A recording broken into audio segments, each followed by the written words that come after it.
What's going on, y'all? Welcome. Okay, so in this video, I want to go through the guidelines for major essay project number 1. So make sure that you've gone back and you've read the prompt for major essay project number 1. You've read it again. Make sure that you're aware of what this project is asking us to do. So these guidelines are meant to help you with your composition of the essay itself. So the first thing that I want us to keep in mind is that we are unlearning the 5-paragraph essay structure. So as we've read from the short essay in Habits of the Creative Mind on unlearning, we're trying to move beyond the limiting nature of the 5-paragraph essay structure. So one of the things that I want us to practice doing in this first essay project of the semester is to unlearn the concept of having a hook at the beginning of our essay. So the 5-paragraph essay structure has taught us that we need to grab our readers' attention right away. The very first thing we need to do is hook our readers. And while it is important to attract our readers' attention, we want to make sure that we are being engaging and we are encouraging our readers to want to continue to read. The way that the hook manifests in our writing, if we're following that 5-paragraph essay structure, is a pretty corny thing. It's pretty cheesy, admittedly. It just doesn't feel very genuine a lot of times. It's just really cheesy. And so I want us to unlearn that idea, okay? So usually in the 5-paragraph essay structure, there are 3 ways that we would create a hook. The first way is to begin with a question. So you ask your readers a question directly. Have you ever wondered what your institutional autobiography is? It's like, no, I haven't wondered that. So don't ask me, okay? So don't ask your readers a direct question like that, especially right at the very beginning of your essay. So forget about having a question. Another way that the hook will manifest is by creating or including some kind of startling statistic meant to sort of shock your readers. Nearly 1 in 5 Americans have never thought about their institutional autobiography. Oh no! That's corny. Don't try to startle us.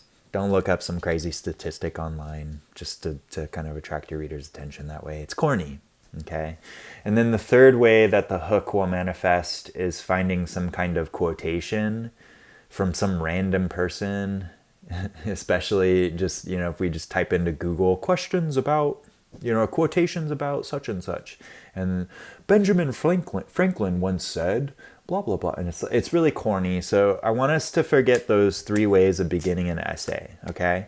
So a more effective way to engage your readers, especially in an essay such as this, where we're dealing with our personal experiences, is to begin right away with a key example from your experience. Now, with Major Essay Project 1, what we're trying to accomplish is we're creating an institutional autobiography where we are exploring our experiences with reading and writing in school and how those experiences have shaped who we are as readers and writers today, right?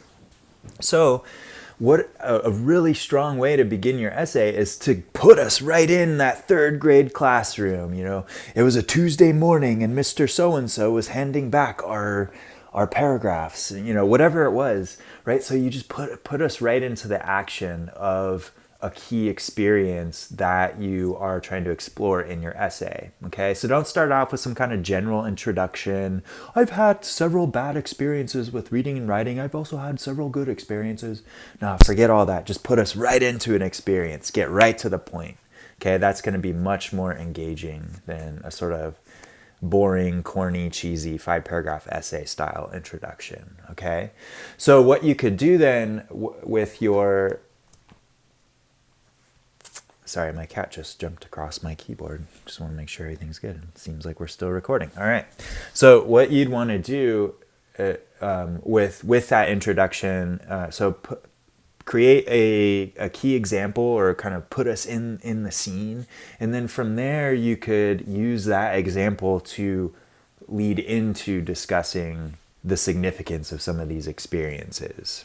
So that's what I want us all to practice doing. So this is one method of introducing an essay, and I want us to practice that method in this first essay project. So that's the first guideline here.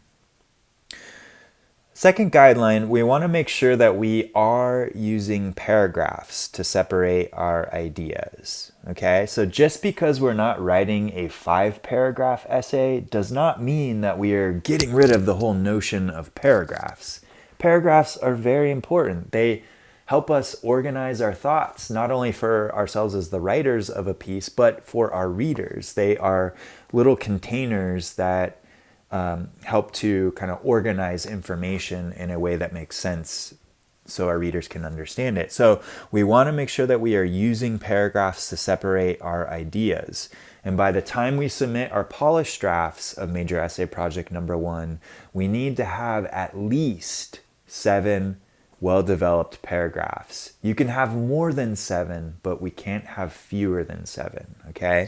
So we want to make sure by the time we submit our polished drafts, we have at least 7 purposeful and organized paragraphs. So make sure that you are using paragraphs to separate your ideas, okay?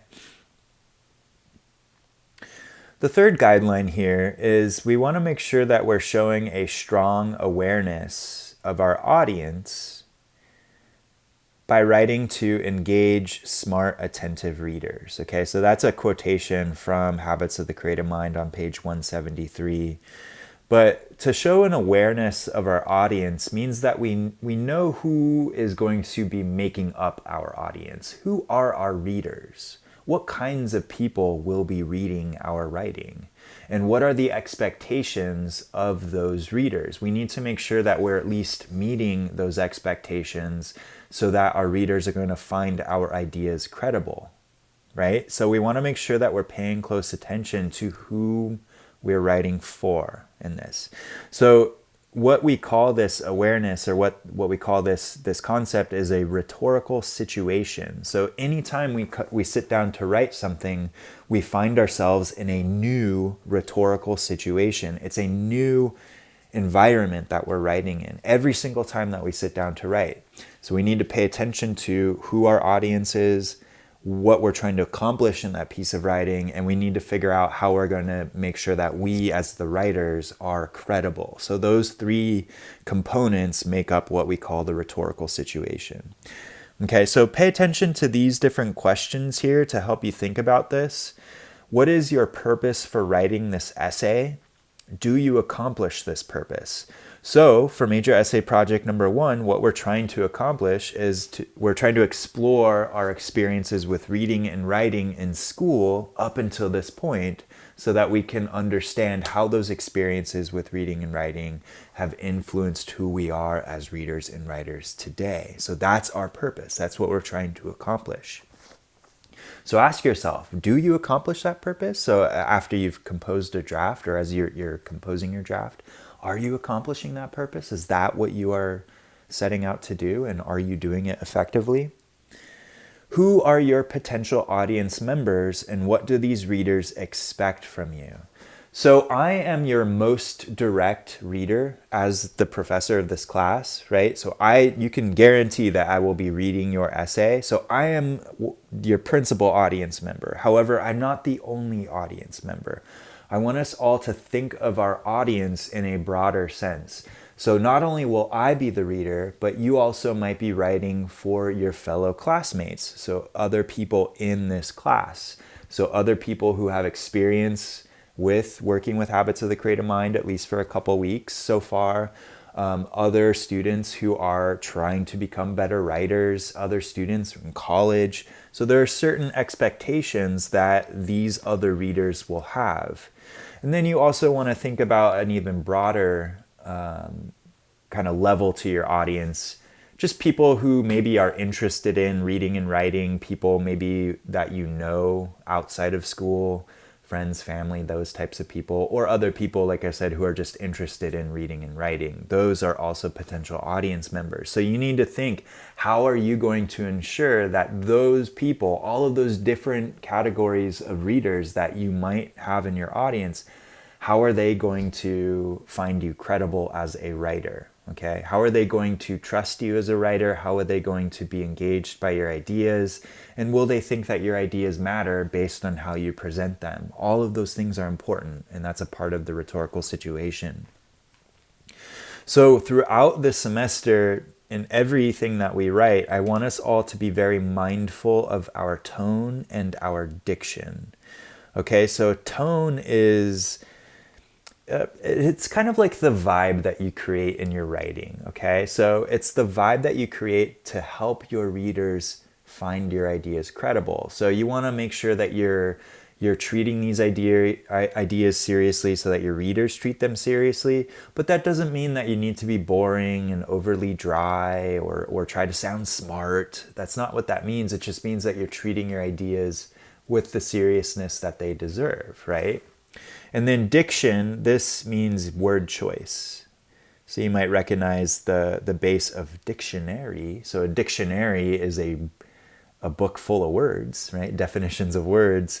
So diction is word choice, the types of words, vocabulary that you employ in your essay. So remember, we're trying to make sure that our readers are going to find us credible. And in order to do that, we need to pay attention to the vibe we create and the types of vocabulary we use.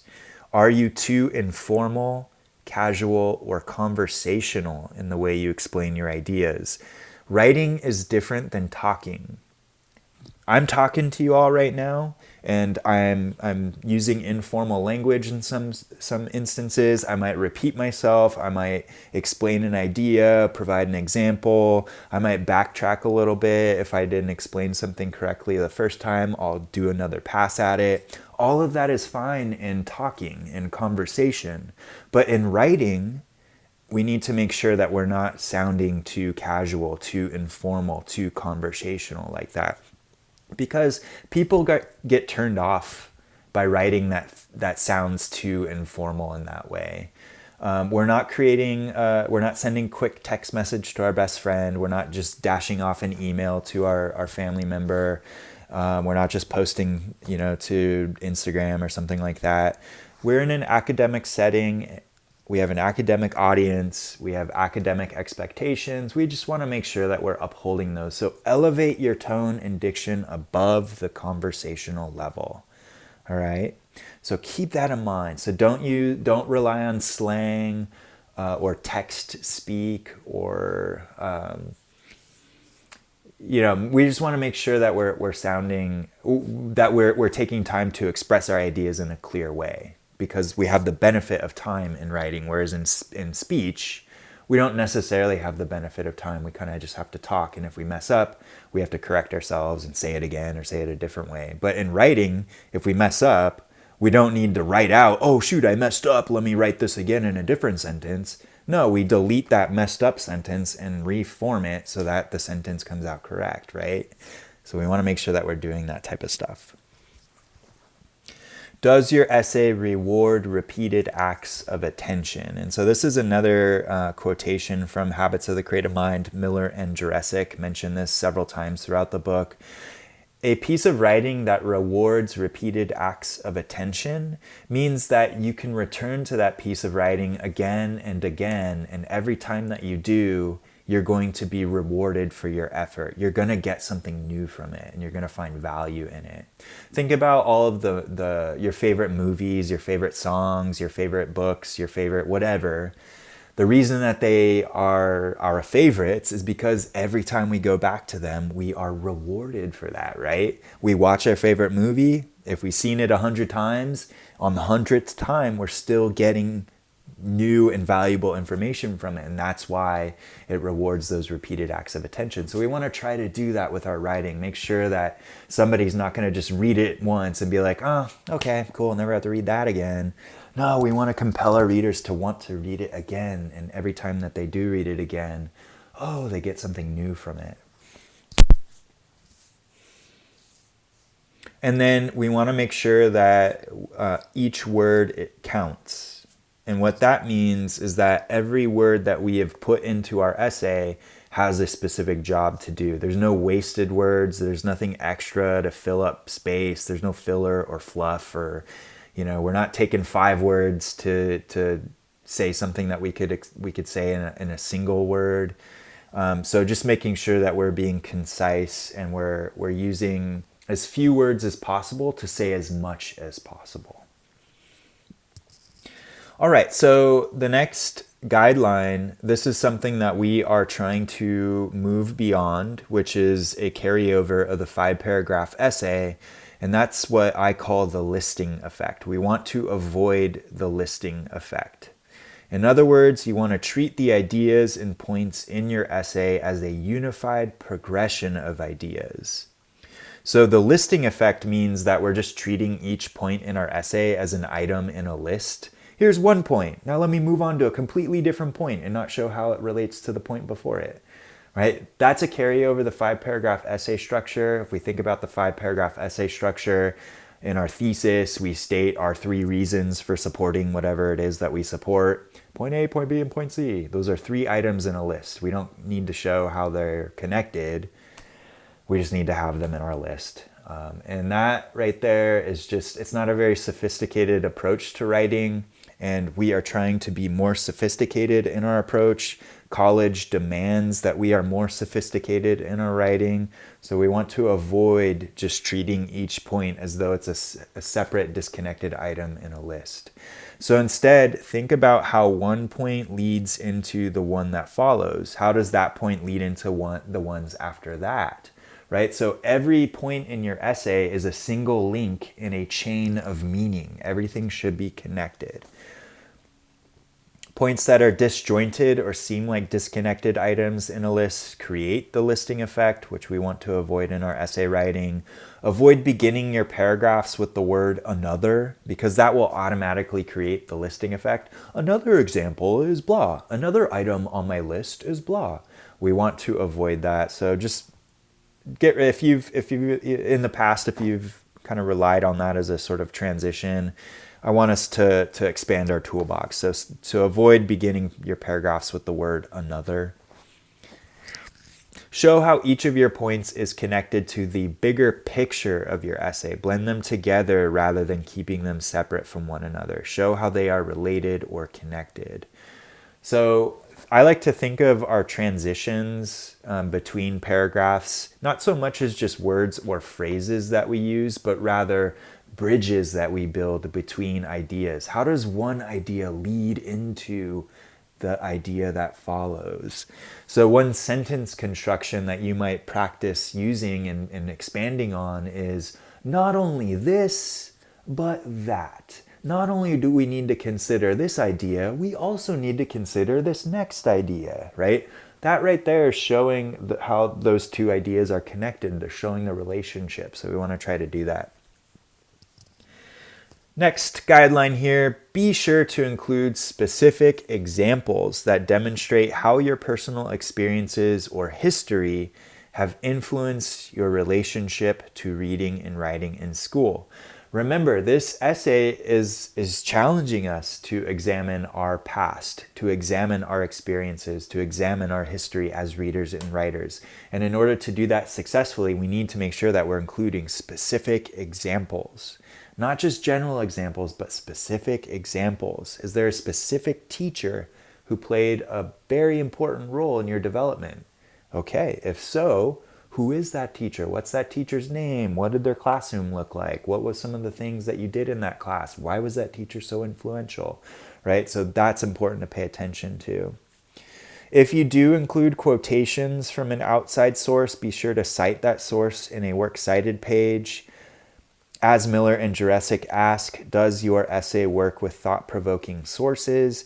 For Major Essay Project 1, we're not required to incorporate outside sources for this essay, so we don't need to include specific quotations. However, Some of you might choose to do that, especially if there was a key book that played a big role in your development as a reader, for example. Maybe there's a book that you loved reading when you were younger. Maybe you want to include a quotation or two from that book. That's excellent. That's great. Go ahead and do that. But if you do, just make sure that you're creating a works cited page. And I'm happy to address any questions about that. For your conclusion, so just as we're unlearning how we create an introduction for an essay, remember we are moving beyond the 5-paragraph essay structure. So just as we're doing so in our introductions, we also need to do so in our conclusions, okay? So in the 5-paragraph essay structure, we're taught that the conclusion should just be a paragraph that summarizes what you just told your readers. Okay, but that's, I think, a little insulting to your readers. You're saying, oh, you couldn't remember what you just read, so let me repeat it for you just in case you forgot these last couple of paragraphs, right? We want to make sure that we're treating our readers as though that they are smart and they are attentive. So they're going to remember the points that they read, so you don't need to just summarize your essay. What an effective conclusion will do is address what we call the so what question. Okay, so when we use this phrase, so what? Like in conversation, say you and your friend are talking, you say something and then your friend responds, so what?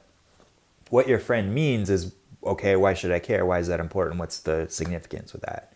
So we want to also underscore that in our conclusion for our essays. Why do these ideas matter, right? So why does it matter that we are looking back at our experiences with reading and writing to see how they've influenced who we are today? So a way to do that for you all is to think, what do you want your readers to take away or learn from your essay? Why do these ideas matter? Why should your readers care? But for this, because we are beginning our journeys in English 100 in college now, what your essay was doing is looking back at your experiences with reading and writing up until this point. So now you have more reading and writing that you're going to be doing in college. So you can say, what did you learn by looking at these experiences that you're going to take with you now that you're in college? How are these ideas going to influence you as a reader and as a writer going forward now? So point to the future. That's an excellent way to address the so what question. Okay, so keep that in mind. That's what an effective conclusion will do. It's not just going to summarize your essay, okay? Another thing to do that will add a lot of power to your conclusion is if you create what we call a bookend for your essay. And what that means is in an essay, if you begin with a key example or a specific example or experience or idea, it can be a really effective strategy to circle back to that idea at the end of your essay. So this helps to create a nice, satisfying, full circle feel to your essay. So you begin with one idea, and then you kind of go and explore a bunch of other points, and then you circle back to that idea that you began with, so that your readers now understand it in a new way. Like, oh, I see how it's all connected. Oh, okay. So if you're beginning your essay with that key anecdote, like I was saying, I want you all to begin your essay with a brief anecdote or memory from your experience, that you're setting yourself up to be able to create a really effective bookend, because what you need to do now is just circle back to that example. So if you chose to begin with an example of you in your 3rd grade class, you might point back to that 3rd grade version of you and see how maybe that 3rd grade version is still alive and well today, or what did that 3rd grade version of you learn over the years, and how are you going to take those experiences going forward, So that's a good way to do it. Next guideline, make sure that you all develop a creative and interesting title that alludes to or hints at the focus of your essay. Don't just call your essay Essay 1, or My Experience with Reading and Writing, or Institutional Autobiography. Those are all kind of boring, lackluster titles. So I want you all to create a title that encapsulates the spirit of your essay, okay? So your readers are going to read your title. That's the very first thing that they'll read. So your title it should give us just a little bit of a something that is going to connect to the overall point of your essay. So I want you all to develop a creative and interesting title, flex your creative muscles, Titles are important, even in our drafts, even in our first drafts. Create titles for your essays. All right, the final guideline here. One thing that we're trying to practice with our writing is not only to make it more specific, but to make it more interesting and expressive. So make your writing more engaging by including small details to help your readers connect with your ideas. Small details can do a lot for your writing. For example, consider the following. So, think about these questions. These are kind of, questions that kind of get your ideas going. So what color did your 7th grade English teacher, or what color hair did your 7th grade English teacher have, for example? So if you're talking about Mrs. So-and-so from your 7th grade English class, did she wear glasses? What color hair did she have? Did she always wear cardigan sweaters?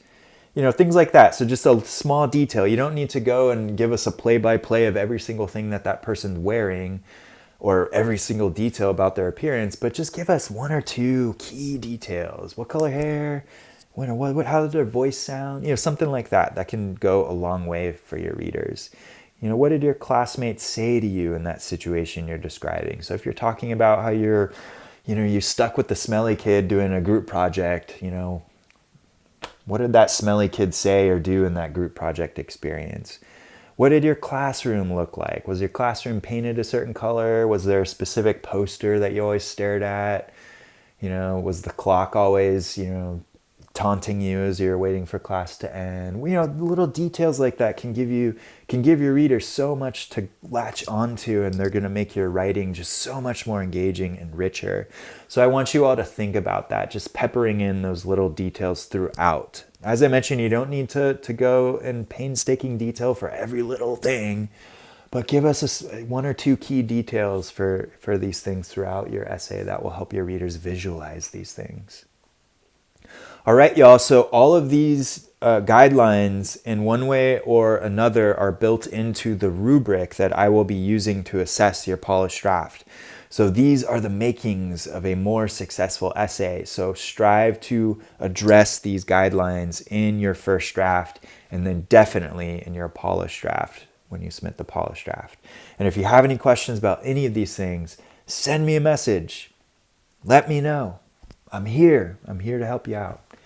All right, y'all. Well, I'm really looking forward to reading your drafts. Cheerio. Take care.